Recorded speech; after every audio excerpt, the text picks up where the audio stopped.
The battle within. Have a blessed day.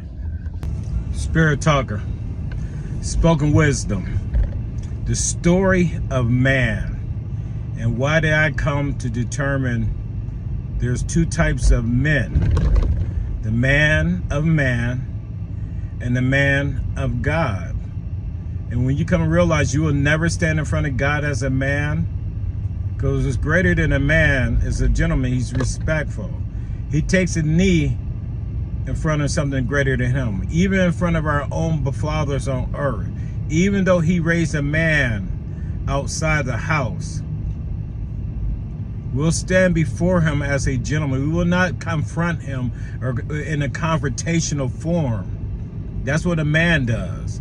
Regardless if my chest is bigger than my dad's, my muscles became bigger than my dad's, okay? He earned the respect because he gave me life. He gave me his seed. Regardless if my biological father taught me anything or was there for me, he did give me his seed. But to understand man and what a father raised, again, I had 6 foster fathers. So even my biological father didn't raise what's in me. I know what's in me. I know it came from him. Okay, from that DNA, from the seed, from, you know, whatever. Okay, I know, I sense that. I know that.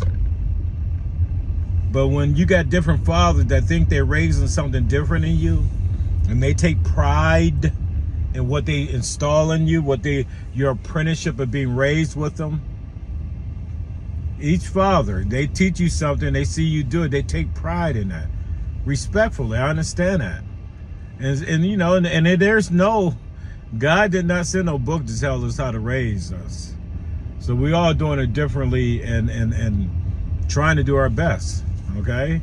Hopefully. If not, God would know. But each father taught me something different, but it's yet the same thing. You know, it's just a different point of view, a different opinion. And each one of them took pride in what they showed me, all different ages, and it was the same thing over and over and over again. Even the moms, how they acted with their men, okay? How they acted with their men, if they was married to them or not, you know, my foster mothers, okay? But, you know, the way they imitated the behaviors, okay, they treat me like a gentleman because the way he acts inside the home is like a gentleman, okay? And when I asked God, what's greater than a man? Because I was a man at the age of 14, beating up on grown men. 40-year-old men, I was chastising them. And I showed them what kind of man I am. And I could feel the fear in them.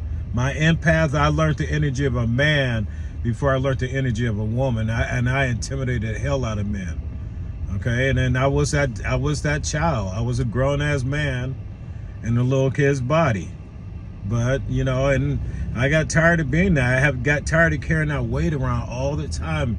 Serious for many years, all the way until I was 20, 21, 23, after I got shot twice in the head. I asked God, what's greater than a man? Because this shit is boring being a man. And that's when he said, my child. And I thought we was always a child of God. But when he explained to me, when you live as a man, you live as a child of man. His child chooses to be a gentleman, chooses not to be confrontational, chooses not to be argumentative, chooses to understand and see in the best purpose. What's your purpose? Man's purpose on earth or your father's purpose in heaven? Walk your path in whose purpose? You got to choose that. That is our free will. Our dads will want strict obedience. It didn't matter. If I did not listen to my foster fathers, I got my ass whooped. They want strict obedience. God has never whooped my ass. The only thing that's whooped my ass is me not listening to him. I have to repeat that cycle over and over again. That lesson, some form or fashion, some period of time in my life. And sooner or later, I'll get it. And once you become awakened, everything becomes so much clearer.